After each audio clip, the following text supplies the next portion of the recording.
El individuo como personaje, marca personal a partir de tus experiencias de vida.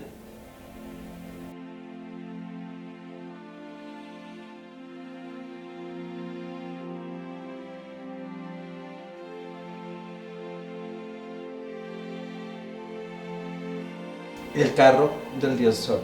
Helios era el dios del sol.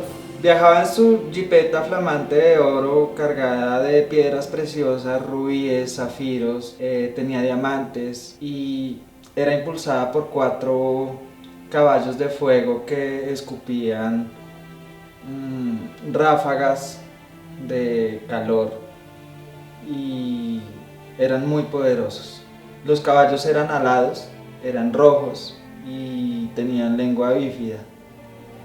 Cada día hacía su viaje del este al oeste, separando el alba de la noche y terminaba al final en el ocaso, fundiéndose con el mar. Desde su carro, Helios lo veía y lo escuchaba todo.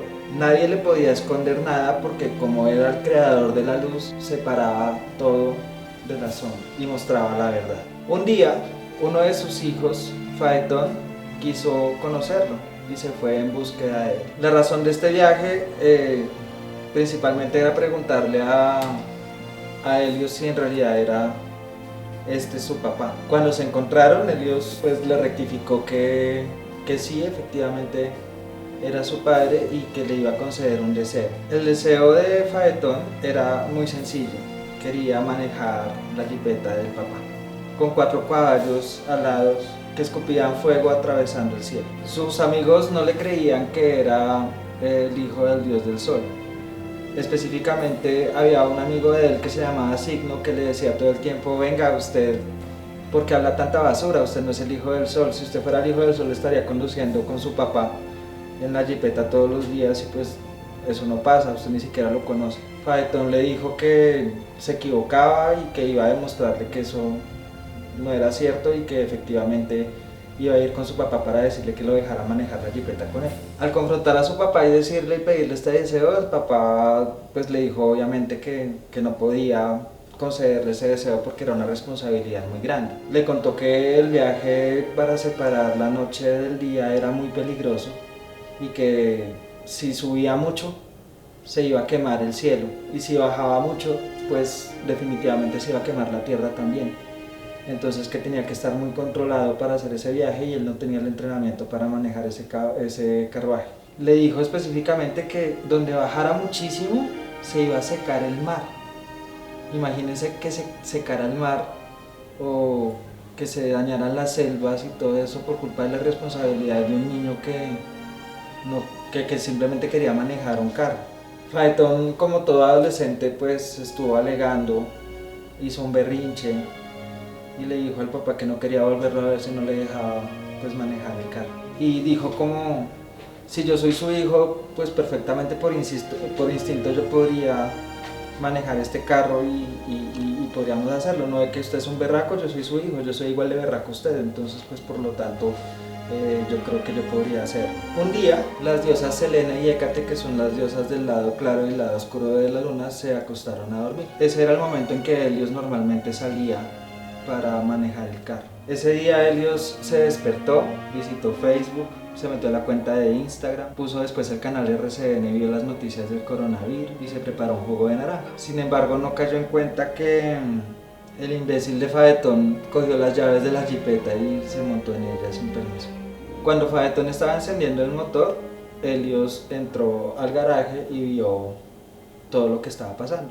Y se dio cuenta que si lo obligaba a bajarse del carro, pues le iba a armar otro berrinche y pues ya dijo, bueno, ya que ya se subió, vamos a dejarle que maneje el carro hoy. Lo único que pudo hacer fue ponerle un bloqueador en la cara para que no se quemara con los rayos de los caballos de fuego y le puso la corona para que pudiera manejar bien el carro y que estuviera centrado.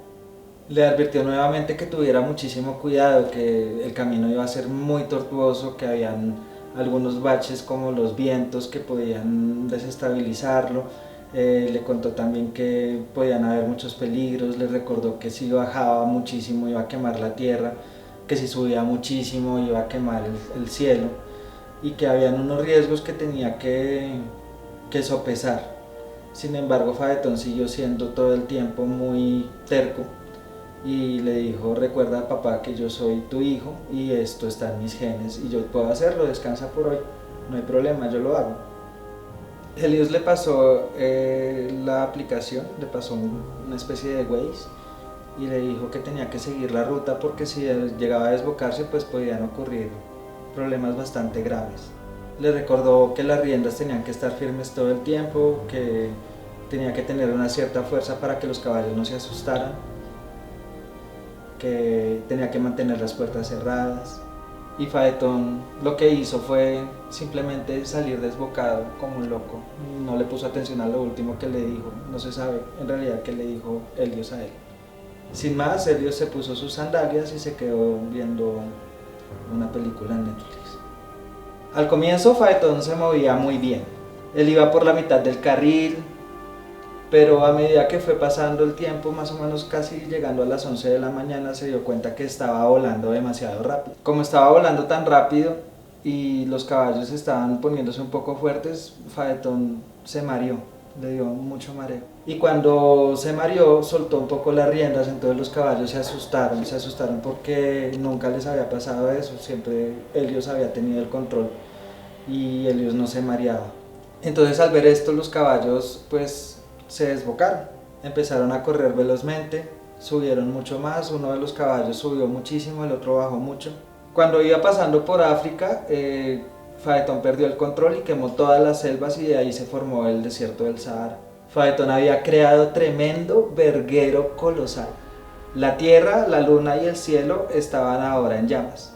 Cuando se desbocó, Faetón cayó como un cometa enfrente del río Erídano y Signo pues vio todo el incendio y lo único que pensó fue: mi amigo se murió, y empezó a llorar y a llorar y a llorar y se convirtió en un cisne. Las hermanas de Faetón, las Héliades, también estuvieron llorando muchísimo y se convirtieron en sauces. El sol por su parte también se dio cuenta y con una profunda tristeza se internó en su casa y estuvo un día entero sin salir. Ya no quería otra jipeta, ya no se iba a comprar otra jipeta ni nada de eso, sino que decidió irla a reparar. Zeus, cuando vio que la tierra estaba agonizando y que todo estaba hecho horrible, estaba terrible, o sea, lo llamó la tierra y le dijo como: venga, mire que Faetón hizo esto y estoy toda quemada y pues el cielo también se está inundando de fuego, ¿qué hacemos? Entonces Zeus lanzó un rayo y empezó a llover muchísimo, y Poseidón también creó unos vientos huracanados en el mar y creó unos maremotos para poder apagar el incendio. Esto hizo que ocurrieran varios desastres naturales y se terminara de dañar todo, pero por lo menos ya había más calma. Al otro día Helios se fue a buscar a sus caballos, recogió los pedazos de la jipeta, los reparó y volvió a tomar su camino nuevamente, como hacía todas las mañanas. Y volvió como siempre a hacer su ruta por el cielo, de este a oeste, separando la noche del alba y del ocaso. Y como siempre él escuchaba las voces de todos y veía a todos, pero ya no podía ver a Faetón porque Faetón había muerto. El viaje del héroe y qué relación tiene con tu historia de vida. El ser humano lleva contando historias desde el comienzo de la civilización. Los cazadores que se iban a cazar normalmente en las tribus llegaban contando historias siempre, ya sea fantásticas o verídicas, de sus aventuras y sus hazañas, y estas historias se pasaban de generación en generación, y ahí fue cuando empezó a nacer la narrativa.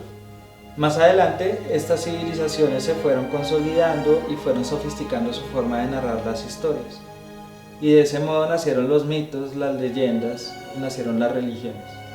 Sus personajes encarnaban metáforas y enseñanzas que llegaban a lugares comunes.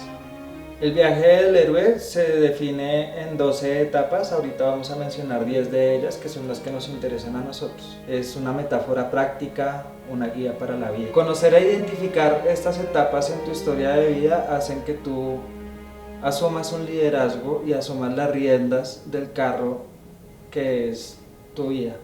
Vamos a ver estas etapas una a una. La primera es el mundo ordinario. Cuando inicias la narrativa del héroe, normalmente estás en una zona de confort, es tu estado inicial. Hay una descripción de tu vida, de tu paso a paso por el mundo, de cómo estás tú en tu burbuja. Y esta primera fase es totalmente quieta, pero cuenta tu historia del pasado, cuenta tu contexto, eh, narra, digamos, las partes más importantes de tu personalidad, y es un punto de partida muy importante porque te define a ti como una persona. Te describes como un personaje humano, con cualidades y con defectos. Y de repente, de la nada, aparece un conflicto en tu vida que te sacude absolutamente todo y te crea nuevos objetivos vitales. Vamos a poner el ejemplo de la historia de Faetón y Helios, y es que Faetón era un niño normal, que iba a su escuela, que tenía a su amigo Signo, que tenía a sus hermanas las Héliades, y que él trataba de decir que él era el hijo del dios Sol, pero pues nadie le creía. Eso fue el momento en que lo sacó de su zona de confort. Cuando apareció ese conflicto, él tuvo el afán de cambiar esas condiciones que habían pasado. Llega Signo y le dice a Faetón: no, definitivamente usted no es el hijo del dios del Sol, usted está hablando basura. Y el otro le dice: pues yo voy a buscar a mi papá y le voy a pedir que me deje manejar el carro. Si lo trasladamos a nuestra vida personal, digamos que tú estás empezando a llevar este camino del héroe, tú vas a aceptar el nuevo orden de una realidad que te chocó. Vamos a ponerlo en contexto común, hablemos de la pandemia. A todos nos tocó esta pandemia y por eso a todos nos sacudió nuestra zona de confort. Pero ya sabemos que no es solamente un conflicto, sino que es un cambio de paradigma, es un cambio de vida. Ese cambio de vida no significa que sea cómodo. Entonces se abren dos caminos. El primero es adaptarte a la nueva realidad. El segundo es cambiar. Como puedes ver, la narrativa del héroe no va de novelas de capa y espada, ni va de cosas con superhéroes como Marvel Comics. Esto es mucho más profundo. Sirve para presentar cualquier situación de la vida cotidiana.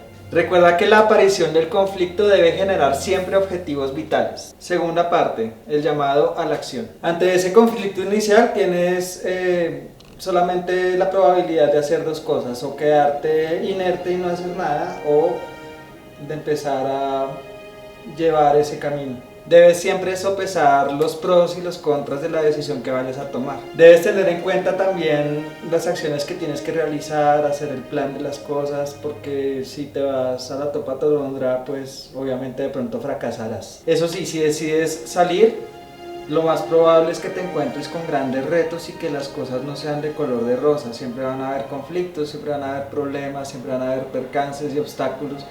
Y eso también, en el momento de la llamada en acción, uno tiene que ser consciente que eso va a ocurrir.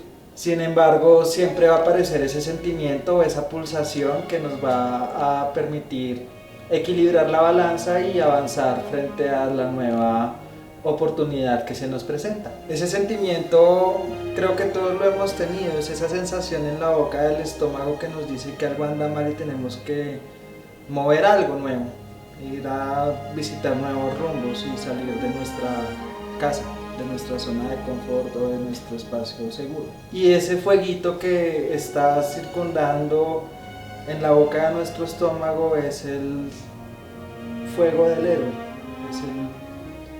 es el motor de toda esta travesía que vamos a tener. Te voy a hacer una pregunta. ¿Te has pensado qué hay después de tu barrio? ¿Y te has pensado de pronto qué hay después de tu ciudad? Probablemente ya has viajado fuera de tu ciudad, entonces conocerás tu departamento, ¿cierto? ¿Y qué pasaría si salieras de tu país hacia un país muy lejano con una lengua extranjera? Esas son las preguntas que se hace el héroe en el momento de asumir esta llamada. La pregunta más importante que ocurre en esta llamada es la siguiente: ¿qué impulsa al ser humano a ir más allá de lo conocido para calmar su curiosidad? Tercero, el rechazo a la llamada. El miedo es un aliado a veces, pero la mayoría del tiempo es lo peor que nos puede pasar. El miedo nos llena de dudas, el miedo nos trae otra vez al estado inicial en el que estábamos, el miedo no nos deja accionar las cosas. Sin embargo, si nosotros somos imprudentes y no escuchamos al miedo, podemos meternos en graves problemas. Total que cuando el miedo aparece, nosotros lo que hacemos es procrastinar y nos dedicamos a pensar en otras cosas, nos dedicamos a mantenernos en el mismo rumbo en el que estábamos, a pesar de los problemas que nos inquietan y nos hacen pensar en movernos. Es ese miedo el que nos retiene al llamado a la acción otra vez y nos lleva al punto inicial. Y gracias al miedo vemos que la única opción viable es simplemente adaptarse a las cosas o quedarse resguardado en la casa. Muchas veces puedes llegar a olvidar o intentar olvidar tu llamado inicial a la acción, pero siempre te va a quedar esa pulsión pequeña y ese fueguito ahí que lo va a terminar apagando el miedo. Entonces es decisión tuya si decides apagarlo o si decides emprender el camino del héroe. Y aquí encontramos uno de los grandes dilemas de la humanidad. ¿Será que le hago caso a mis sentimientos o será que le hago caso a mis pensamientos? Porque es evidente que hay días que uno quiere cambiar el mundo entero, que quiere cambiar su entorno, mandar todo lejos y olvidarse y renovar la vida en otros lugares, pero hay otros días que uno dice, bueno, no es tan malo, esto no es tan terrible, yo puedo seguir luchando aquí o puedo estar tranquilo aquí. Pero mientras tanto la llamada a la aventura nos sigue gritando desde dentro de nuestra boca del estómago y nos sigue diciendo que debemos salir de esa zona. ¿Hay algo más humano que contrapesar la razón del instinto o contraponer el corazón y la razón? Cuarto, el encuentro con el mentor. Después de que hiciste tu proceso aquí, que tuviste una revelación y que te hizo salir de tu zona de confort y ahora estás dudando tanto y quisieras salir de ahí pero no puedes porque estás abarcado por el miedo, va a llegar un guía. Ese guía, según Jung, es el arquetipo del anciano, ¿no? Ese druida fantástico, ese mago Merlín, o aquel que te mueve con una pulsión, te da unos consejos y te hace emprender una aventura. Esta etapa hace referencia a la toma de conciencia del problema y la forma de comenzar la aventura. Es la etapa de preparación. El consejero o el mago o quien sea que llegue no va a llegar solamente con el impulso de decirte que hagas las cosas, sino que va a llegar también con las herramientas para que tú puedas edificar tu nueva realidad.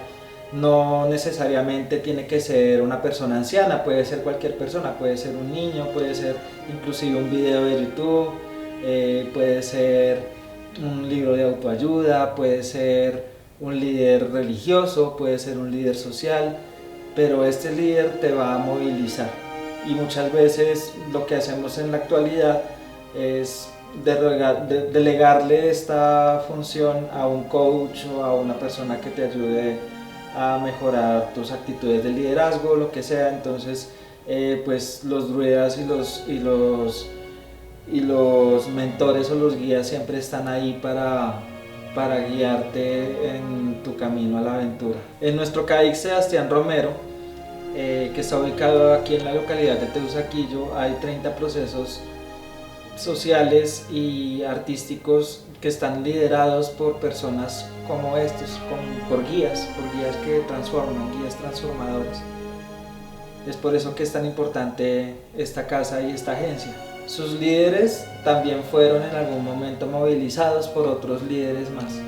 Sea como sea, si lleguen los líderes o lleguen quien sea, los guías, el que tú creas que va a llegar, siempre va a ser tu decisión emprender el camino. Y lo más importante es que no te tienes que hacer responsable de las circunstancias, sino que tienes que hacerte responsable de esa decisión. En el momento que te haces responsable de la decisión, ya emprendes el camino del héroe. La decisión la tomas internamente, pero llega solamente, única y exclusivamente cuando estás preparado.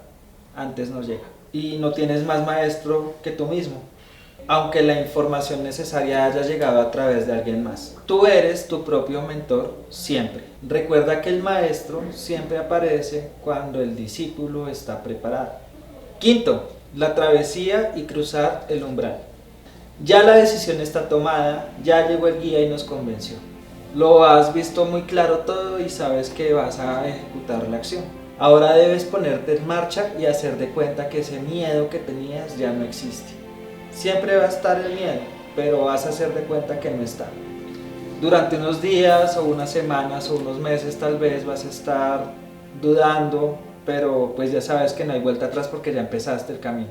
¿Eres consciente de todos los umbrales que debes pasar?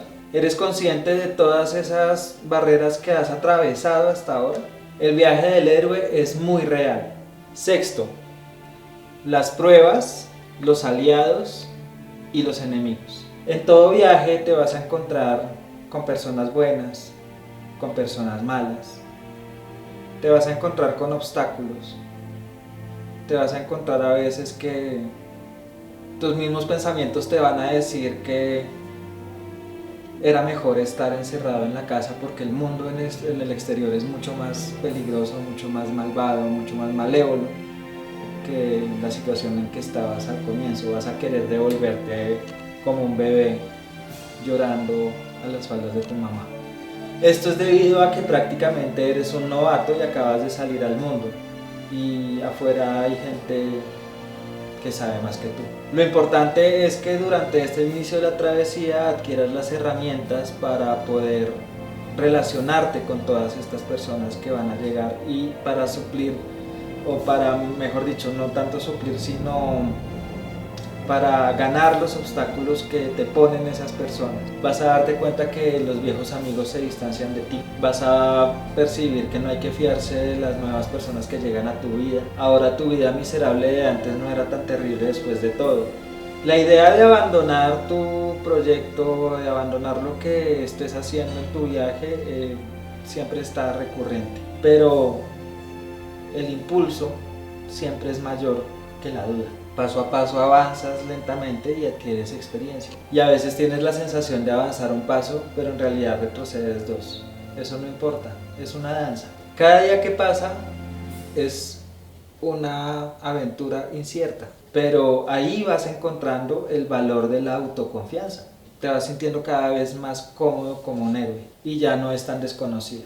Séptimo, aproximación a la caverna más profunda. Al principio del viaje nosotros pensamos que puede haber luz y sin embargo nos encontramos con obstáculos. Del mismo modo, a veces también nos encontramos con la sombra. Todo recorrido vital, como siempre, nos impulsa hacia un lado muy temido. Nos encontramos a veces con nuestro mayor miedo, nos encontramos también con nuestro peor enemigo y en algún momento tenemos que hacer un examen final. Y ese examen es el que define quién eres en realidad. Incluso piénsalo, cuando tú rehuyes de ese momento icónico que va a separar tu antes de tu ahora, muchísimas veces quedas muy frustrado y entras en un bucle porque empiezas a tropezarte con las mismas piedras y repites lo mismo siempre, hasta que decides por fin ponerle frente a las situaciones que mayores rechazos te causan. Carl Gustav Jung afirmaba lo siguiente: aquello a lo que te resistes persiste, lo que niegas te somete y lo que aceptas te transforma. Ahí te vas a dar cuenta que el peor enemigo que puedes encontrarte eres tú. 8. La Odisea. Digámoslo claro en este punto, tú eres tu mejor maestro y al mismo tiempo eres tu peor enemigo. El enfrentamiento con ese antagonista siempre va a conllevar a una serie de aprendizajes. Tú vas a dominar el arte de la lucha, El luchar es conocer muy bien a tu enemigo, conocer sus movimientos, conocer sus debilidades. Muchas veces te vas a tener que enfrentar a él a quemarropa. Muchas veces vas a tener que enfrentarte a él de maneras muy sutiles. Puede que a veces no salgas victorioso del encuentro, pero sabrás más, ya que esta crisis o este primer inconveniente que tuviste con tu enemigo te va a dar las herramientas para después no caer dos veces. Recuerda que en todas las historias el antagonista y el protagonista siempre son de las mismas características y están al mismo nivel. Por lo tanto, el héroe tiene que verse consigo mismo en un espejo, y esa es la gran lucha. Por grande y poderoso que sea tu enemigo externo, las limitaciones siempre residen dentro de ti. Si no te sientes capaz de enfrentarte a él, eso ya es una derrota. Y es una derrota porque estás dudando de ti, estás dudando de tu capacidad y de tu fuerza. Obviamente esta es la parte más complicada de la historia, porque te estás enfrentando nada más nada menos contra tu peor enemigo, y es un conflicto de vida o muerte. Porque cuando mueren las creencias que componen nuestra realidad, una parte de nosotros muere, pero nace otra como de las cenizas. Y solo quienes están dispuestos a afrontar eso, avanzan. 9. La recompensa. Aunque pierdas la batalla decisiva de tu vida, aunque pierdas contra tu peor enemigo, tú siempre vas a ganar algo. Puedes caer en cuenta que el aprendizaje que adquiriste no te lo va a quitar nadie, y eso es muy valioso. Ahí es donde se halla el tesoro escondido de la caverna más profunda. Digamos que no has salido victorioso del todo, pero el enfrentamiento te ha permitido llegar nuevamente a casa con un nuevo aprendizaje. Tuviste muchísima información sobre tu enemigo. Tal vez ya viste cómo se defiende, cómo te ataca, qué estrategias se emplea para sobrevivir. Incluso pudiste haber detectado su punto más débil. Esto te ayuda a adquirir nuevas herramientas para poder vencerlo más adelante. Retrocedes nuevamente, avanzas nuevamente, pero cada vez estás superando tu seguridad. Y llegas a creer que puede que tus enemigos te estén derrotando, pero cada vez te hace más fuerte esa derrota. Y descubres que tal vez el hecho de derrotar al enemigo no es tan importante como entenderlo. Y ahí es cuando piensas, ¿puedo utilizar lo que hace mi enemigo a mi favor? El combate es la mejor solución. Y de repente empiezas a percibir a tu enemigo no como tu enemigo o la persona que te ataca, sino como otro mentor, que de pronto es mejor que el primero. Porque este mago negro, este mago oscuro, esta persona malvada te está enseñando cosas mucho más profundas, te está haciendo adentrar en la sombra. 10. El retorno del camino del héroe. Finalmente, después de haber vencido o de haber entendido esta situación, volvemos a casa. Pero lo más importante es entender que a pesar de haber matado al tigre o a pesar de haber matado al león, cuando retornemos a casa nuevamente vamos a encontrarnos con las hienas, vamos a encontrarnos con los chacales. Y tenemos que entender también que a pesar de haber derrotado a nuestro mayor enemigo, todavía quedan enemigos en el camino de vuelta a casa. En el momento de volver a casa, volvemos nuevamente a nuestra zona de confort. Pero volvimos a nuestra zona de confort con una enseñanza nueva. Y es que esta zona de confort ahora está más expandida, porque gracias a nuestra travesía nos sentimos cómodos en un lugar más grande. ¿Qué sacas del periplo heroico que es esto, que pueda solucionar tu vida o que te pueda orientar? ¿Eres capaz de identificar algunos hitos de este viaje en tu pasado? ¿Qué hubiera pasado si hubieras conocido este tipo de estructura antes, en algún momento clave de tu vida en donde hubo una derrota? ¿En este momento vas a cruzar el umbral o vas a seguir esperando la llamada?